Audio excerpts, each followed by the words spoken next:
백훈종의 전지적 비트코인 시점. 네, 여보세요. 네, 안녕하세요. 네, 안녕하세요. 오늘은 10만 달러 코어 비트코인 연말 내 달성 가능할까와 같이 조금 스파이시한 주제를 준비를 해왔는데요. 예, 예. 네, 톡 쏘는 질문 한번 드려보겠습니다. 알겠습니다. 네, 지금 비트코인이 현재 10만 달러를 목전에 두고 있는 상황이잖아요. 이제 네. 약 11% 정도의 상승률을 남겨두고 있는데, 이제 아무래도 많은 분들께서 연말까지 이 상승률을 메꾸고 비트코인이 10만 달러를 달성할 수 있을지 궁금하실 것 같아요. 혹시 이 과거 불상 사이클 속에서 한 달 평균 상승률은 어느 정도 됐었나요? 솔직히 2013년, 2021년, 2017년 한 달 평균 상승률이 얼마인지는 잘 모르겠어요. 근데 한 달 상승률이 그렇게 중요하지 않아요. 남아있는 11월, 2월 동안에 지금 현재 상황을 보는 게 더 중요하고요. 지금 7만 3천 불 전고점 이후로 한 네네. 7개월 정도 계속 횡보를 하면서 비트코인 가격이 위로 갔다 밑으로 갔다 계속 왔다 갔다 등락을 했잖아요. 네. 아마 하단이 5만 불이었던 걸로 기억하고 5만 불도 깨졌었어요, 한 번. 음, 그리고 이제 7만 3천 불까지 못 올라가고 7만 불, 7만 2천 불 이렇게 벽에서 계속 막혀서 내려갔죠. 그러면은 이렇게 비트코인 가격이 계속해서 지지부진하게 등락을 반복했던 이유가 뭔지를 생각을 해봐야 되고, 그 이유는 결국 트럼프 대통령이 당선되자마자 비트코인 가격이 이렇게 오르는 걸 보면 결국 대선에 대한 불확실성이었구나라는 게 너무나도 분명하잖아요. 그러면 대선이 끝나고 이제 비트코인 가격이 오버슈팅을 시작을 했단 말이죠. 지금 이제 8만 9천 불로 다시 조금 내려온 걸로 알고 있는, 지난 전고점이었던 7만 3천 불에다가 그동안 7개월 동안 횡보하면서 등락했던 가격 구간이 2만 3천 불이에요. 그러면은 그 두 개를 더하면은 9만 6천 불이 나오죠. 9만 6천 불 정도가 단기간 상단이라고 볼 수가 있어요. 그러니까 대략 9만 6천 불 정도까지 올라갔다가 한 번 더 떨어질 수 있겠다. 그래서 연말까지 아무래도 이렇게 좋은 분위기가 이어지면 10만 불까지 갈지 아니면은 그 밑에서 달성 못하고 떨어질지 그건 확실히 모르겠으나 근처까지는 갈 수 있을 거란 생각이 드는 거죠. 네, 알겠습니다. 굉장히 기대되네요. 지금 근데 비트코인이 너무 많이 올라버려서 지금 투자를 시작해도 될까 고민이 깊으신 분들도 계실 것 같아요. 혹시 지금 비트코인 투자를 해도 너무 늦지는 않을지, 그리고 고점에 물릴까 봐 두려움이 있으신 분들께 한 말씀 전해주시면 좋을 것 같습니다. 비트코인이 올라서 못 사는 거는 내렸을 때도 못 산다는 얘기랑 똑같아요. 지금 비트코인이 한 1억 2천만 원 정도까지 그래도 약간 조정을 받아서 내려왔던데, 지금 가격이 비싸다고 느끼는 분들은 비트코인 가격 한 8천만 원, 9천만 원 요때 그러면 살 거라고 아마 후회를 하실 거라고 생각이 돼요. 그러면은 똑같이 이제 한 몇 개월 뒤에 비트코인 가격이 한 2억, 3억 이렇게 갈 때 또 돌아보면서 1억 2천만 원이 참 쌌었네 하고서는 또 과거를 회상을 하겠죠. 그래서 지금 너무 많이 올라서 못 사겠다라고 하는 말은 결국 무슨 말이냐면, 운전을 하는 차를 운전하면서 앞을 보지 않고 백미러나 사이드미러를 보면 운전하는 거랑 똑같은 거거든요. 그래서 우리는 앞을 보면서 운전을 해야 되잖아요. 투자도 마찬가지로 앞을 봐야지 현재 가격이 비싸다, 그러니까 과거 대비해서 비싸다, 우리가 과거를 보면서 투자를 하는 거는 투자로서 성공을 할 수 절대 없는 길입니다. 제가 지금 말씀드린 이 내용은 피터 린치라는 되게 유명한 월가의 전설적인 투자자가 자신의 책에다가 쓴 표현을 그대로 빌려온 거거든요. 사이드미러나 백미러를 보고 운전하는 거랑 똑같다. 그래서 앞유리를 보고 앞을 보면서 운전을 해야 된다. 그러면은 비트코인이 지금 비싼가? 이제 이거를 앞을 보면서 포워드 띵킹으로 분석을 해보면 비싸지 않죠. 비트코인 가격이 지금 1억 2천이라는 게 현 시점에서나 비싸다고 느껴지는 거지, 앞으로 1년 뒤, 2년 뒤, 3년 뒤, 5년 뒤가 됐을 때는 얼마가 돼 있을 것 같냐? 이 질문을 스스로한테 해보면 지금 가격은 그때 대비해서 한 50%밖에 안 됐을 것 같다, 30%밖에 안 되는 것 같다, 이렇게 생각을 하고 사는 게 좋죠. 그래서 거기에 이제 추가로 나올 수 있는 질문이, 그래도 좀 싸졌을 때 사면 좋은 거 아니냐.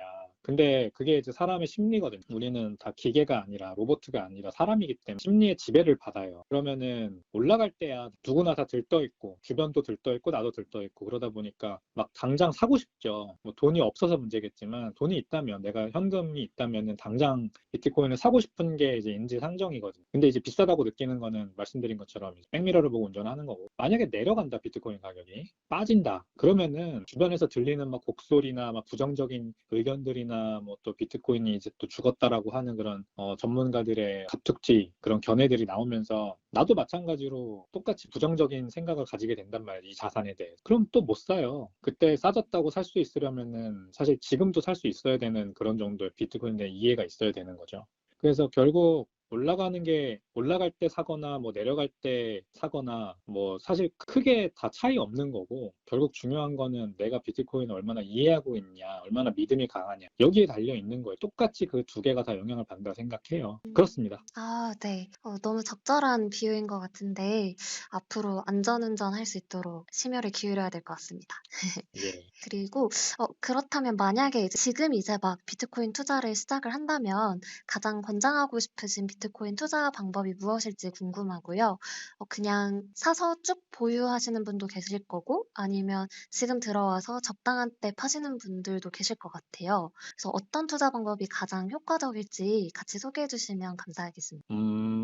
이제 만약에 본인이 시류에 편승하지 않는 개인주의적인 투자자다. 그러니까 자신의 주관이 뚜렷하고 내 분석 결과에 따라서만 되게 로봇처럼 잘 행동할 수 있는 그런 투자자다. 그러면은 당연히 내가 생각하는 저점에 사서 내가 생각하는 고점까지 쭉 보유하는 게 제일 수익률 면에선 좋죠. 전문 투자자들이 다 이렇게 하죠. 아무래도 펀드 매니저들 뭐 아니면, 그러니까 뭐 제가 이제 말씀드리는 펀드 매니저들은 여러 가지 종류가 있지만 대표적으로 장기 투자를 옹호하는 그런 전문 투자자들, 그러니까 어떤 자산 쌀 때, 자기가 생각하는 쌀 때 사서, 예를 들어 워렌 버핏이 애플 주식을, 뭐 애플 주식 전체 역사로 보면은 늦게 들어오긴 했지만 아무튼 몇 년 전에, 지금 뭐 10년 정도 됐죠, 애플 주식 보유한 게. 그러면서 애플 시가총액 1위로 올라가는 그 문턱에서 사서 지금까지 쭉 가지고 있으면서 뭐 몇십 배의 수익을 봤어요. 그러면서 이제 드디어 워렌 버핏은 애플 주식을 3분의 2 정도 매도를 하면서 지금 현금 보유량이 버크셔 해서웨이가 역대 최고치인데, 그게 바로 이제 장기 투자죠, 말하자면. 그러니까 처음에 많이 사서 쭉 오래 보유하다가 충분한 수익을 보고 나온, 그게 수익률 면에서는 당연히 1등입니다. 근데 이제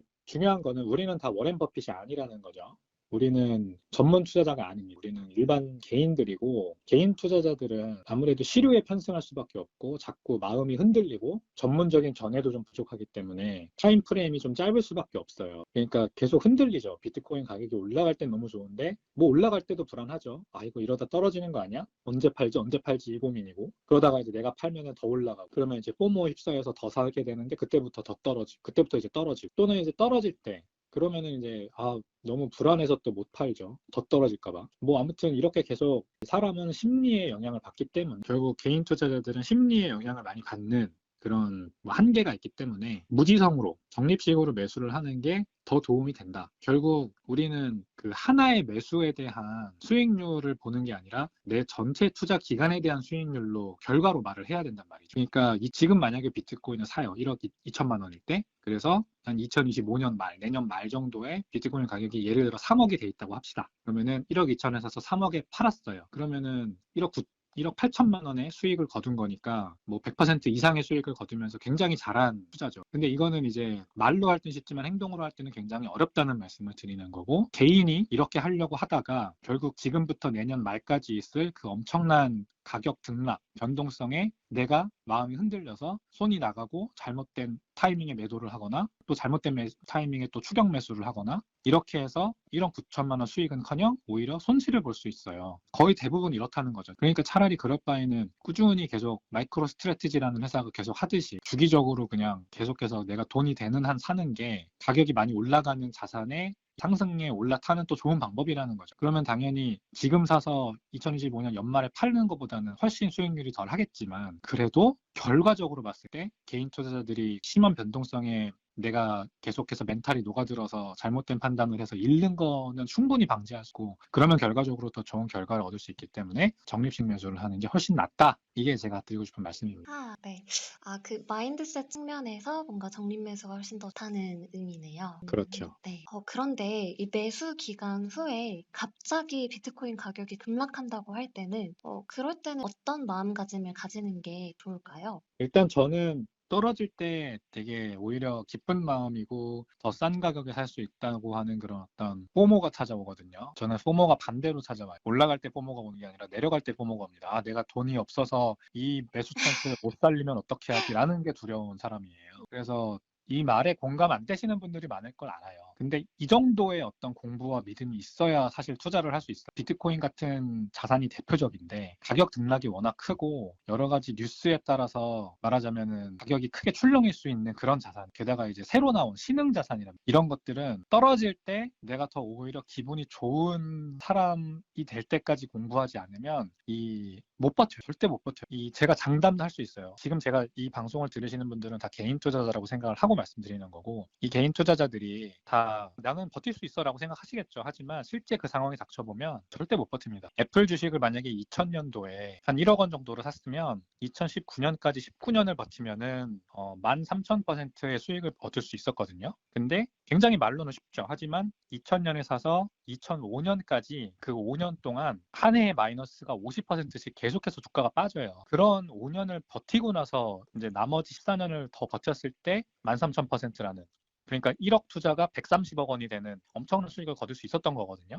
근데 2000년 그 닷컴 버블 때 애플이라고 하는 회사의 위상을 한번 생각을 해보셔야 돼요. 그때는 아이폰도 아직 나오지 않았고 지금 같은 애플이 당연히 뭐 엄청난 대장주지 이런 상황이 아니었어요. 그러니까 완전 모험이었고 베팅이었고 그 2000년에 애플 주식을 샀던 사람들. 근데 5년 동안 주가가 빠져요. 막 반토막씩 계속 빠져요. 근데 그걸 버틸 수 있다고? 절대 못 버팁니다. 비트코인도 마찬가지예요. 아직도 우리 주변에는 비트코인 같은 거는 그냥 스캠이다. 뭐 사람들 돈 털어가기 위해 존재하는 약간 피라미드 같은 기술이다. 그렇게 말하시는 분들이 훨씬 더 많거든요. 제 주변에도. 이거 사기야 막 이렇게 말하는. 지금 블랙록이라는 대형 펀드 자산 운용사가 ETF를 내고 뭐 트럼프 대통령이 비트코인을 뭐 계속해서 공약을 뭐 얘기를 하고, 그래도 아직까지도 비트코인에 대한 인식은 전 세계적으로 대중으로 놓고 봤을 때 너무 안 좋아요. 근데 이런 자산을 내가 충분한 공부도 없이 사놓고 대량으로 써요. 근데 그게 만약에 막 10%씩 툭툭툭툭 빠지는데 그걸 버틸 수 있다? 절대 못 버텨요. 그러니까 매수를 하기 전에 더 중요한 건 뭐냐면 내가 이거를 정확하게 이해를 하고 정말 장기적으로 계속 가져갈 수 있는 그런 공부가 되어 있느냐가 더 중요한 거죠. 그래서 마이클 세일러가 얘기한 것처럼 어떤 내가 투자 자산에 100시간 이상 투자를 하지 않았으면 그렇게 큰 금액을 투자하면 안 된다라고 얘기를 해요. 그러니까 비트코인도 그렇고 테슬라도 그렇고 지금 이제 그 당시 2000년도에 애플도 그렇고 뭐 2000년도 당시 아마존 주식도 그렇고, 그렇게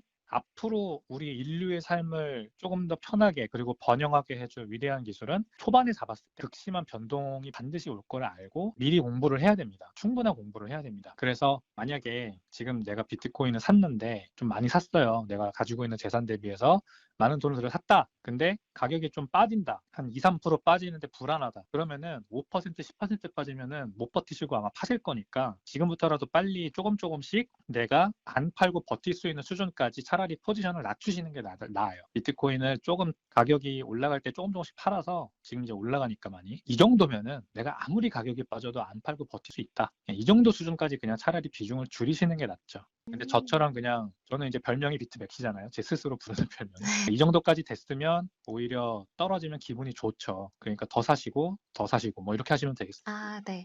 저는 요즘에 되게 많이 들었던 생각이 이 비트코인 보유량을 늘리는 데 집중하기보다 오히려 이럴 때 비트맥시 클럽을 통해서 공부량을 늘려야겠다는 생각이 되게 많이 들더라고요. 그래서 저도 가격이 하락할 때 웃을 수 있는 사람이 되도록 열심히 더 공부하도록 하겠습니다. 좋습니다. 네. 저 안 그래도 오늘 출근길에 그 안드레아스 안토노폴로스 강의를 시청을 하면서 왔거든요.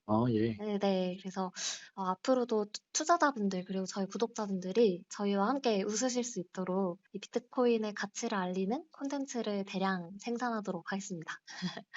방금 말씀하신 부분이 좀 저도 공감이 가는 부분이 있는데, 네네. 지금 이제 비트코인 가격이 전고점을 뚫고 그 이제 신고점을 향해서, 새로운 신고점을 향해서 또 계속해서 올라가는 중이잖아요. 네, 맞습니다. 요럴 때 이제 장년층이신 분들은 저도 차라리 공부를 하는 게 더 좋지 않을까 생각을 하거든요. 그러니까 자기 자산을 조금 더 안정적으로 운용을 하셔야 되는 장년층 같은 경우에는 지금 공격적으로 추격 매수를 해서 비트코인 가격이 정말 뭐 이제는 진짜 베팅이잖아요. 뭐 2억을 갈지 3억을 갈지 아무도 몰라요. 네. 이 상황에서 그렇게 추격 매수를 하면서 베팅을 하면서 비트코인 개수를 늘리는 것보다는 어쩌면 차라리 시드머니를 모으면서, 그러니까 이제 비트코인 가격은 그게 내년이 될지 내후년이 될지 모르겠지만 또 한 번 폭락을 하겠죠. 그리고 윈터가 오겠죠. 그때 많이 주워 담을 수 있는 시드 머니를 마련하면서 또 동시에 이제 그때 더 확고한 믿음을 가지고 살 수 있는 공부를 하는 게 굉장히 좋은 타이밍이다 생각이 들어요. 네. 연 PD님 말씀하신 것 같은 그런 공부를 하는 그런 시간을 꼭 가져야만 하고 그래서 이제 기회가 왔을 때 가격이 내려가면서 또 매수 찬스가 왔을 때 우리가 많이 살 수 있어야 된다는 거죠. 네, 맞습니다. 너무 동감됩니다. 그리고 지금 또 궁금한 점이 지금 비트코인 시장이 과열인 이유가 단순히 트럼프가 당선됐기 때문일까라는 의문점이 들거든요. 그래서 비트코인의 이 과열을 좀 뒷받침하고 있는 또 다른 근거들이 무엇일지 궁금합니다. 저는 트럼프 대통령 당선이라고 얘기하고 싶어요. 근데 이제 단순히 트럼프 대통령 당선 그러면은 이퀄 트럼프 트레이딩 이렇게밖에 해석이 안 되겠죠. 근데 저는 거기에서 한 발짝 더 나가서 희망이라는 얘기를 하고 싶어요. 특히 미국인들 입장에서는 이 트럼프 대통령의 당선이 곧 희망이 다시 느껴지는 그런 이벤트인 거죠. 우리가 이제 투심이라는 보통 말을 쓰잖아요. 투자 심리. 그 투심은 결국 미래에 대한 낙관에서 커진 거거든요. 근데 미래에 대해서 비관하게 되면 사람들이 투심이 줄어들죠. 위험 자산에 대한 선호 심리가 줄어들고 최대한 보수적으로 돈을 운용하려고 하고 뭐 계속 그러죠. 근데 지난 4년에 바이든 행정부가 가져갔던 여러 가지 정책들이나 뭐 생각해 보세요. 우크라이나 전쟁 터져, 이스라엘 전쟁 터져, 게다가 뭐 인플레이션 엄청나게 올라가 뭐 좋은 일이 사실 별로 없었던 거죠. 미국인들 입장에서 봤을 때. 근데 만약에 해리스 대통령이 당선됐으면 그 연장이잖아요. 똑같은 행정부의 부통령을 했던 사람이 똑같은 정책을 가지고 4년을 더 하는 거나 마찬가지라는 굉장히 비관론에 휩싸여 있었는데 트럼프 대통령이 당선이 되니까 이 비관이 희망으로 바뀐 거죠. 그게 구체적인 사람들도 있겠지만 그렇지 않더라 하더라도 적어도 지금까지와는 좀 다르겠다라는 그런 막연한 희망. 그러니까 그 희망이 이제 투심으로 발현되는 거거든요. 그래서 다시 위험자산 시장, 비트코인이랑 주식이랑 S&P 500 지수 6천 뚫었죠. 뭐 모든 자산의 가격이 다 올라가죠. 달러 가치도 올라가죠. 그러니까 달러 가치가 올라가면 원래 비트코인은 떨어지거든요. 근데 지금 같이 올라가잖아요, 두 개가. 네, 맞습니다. 이런 게 바로 희망이라는 거, 결국 원인은 희망입니다. 그래서 네, 트럼프 대통령의 당선은 미국인들 그리고 가장 큰 자본시장을 가지고 있는 미국이라는 나라가 이제 조금 더 미래를 낙관하게 만들었기 때문에 비트코인 가격이 올라가는 거다 이렇게 생각합니다. 네. 되게 철학적으로 생각해 보아야 할 답변인 것 같습니다. 그리고 마지막 질문인데요. 사실 저는 지금이 뭐 과매수 구간인지 장기 보유자들이 많은지 단기 보유자분들이 막 시장을 나가시는지 이런 것들이 궁금하기보다는 이 비트코인만의 디지털 화폐 가치에 대해서 항상 궁금증이 많은 것 같아요. 그래서 예. 지금 같은 상황일수록 더더욱 매크로적인 것 그리고 뭐 지금 시장에 유입되는 뭐 자금량 이런 것들을 보기보다 뭔가 비트코인만의 정말 가치에 대해서 제대로 파악을 하는 게 너무 중요하다고 생각을 하거든요. 그래서 네. 지금 늘어나고 있는 비트코인의 시가총액이 아니라 비트코인만의 이 디지털 화폐의 가치에 대해서 마무리로 같이 소개해 주시면 너무 감사할 것 같습니다. 좋습니다. 일단은 제가 이번에 싱가포르에서 핀테크 경연을 하고 왔죠. 근데 그 핀테크 경연에서 결국 최종 우승은 하지 못했는데 최종 우승을 한 세 팀이 다 이 저소득 소외계층, 그러니까 금융의 혜택을 받지 못하는 그 소외계층을 대상으로 어떤 서비스를 다 제공하는 그런 서비스들이더라고요. 근데 전 되게 억울했어요. 왜냐하면 비트코인이야말로 정말 저소득 소외계층을 위한 기술이거든요. 그리고 저희 회사는 그 비트코인이라는 기술 위에 그 비트코인을 좀 더 편하고 안전하게 투자할 수 있게 해주는 서비스란 말이죠. 근데 결국 이 심사위원들은 이거를 해석하지 못한 거죠. 비트코인이라는 기술 자체를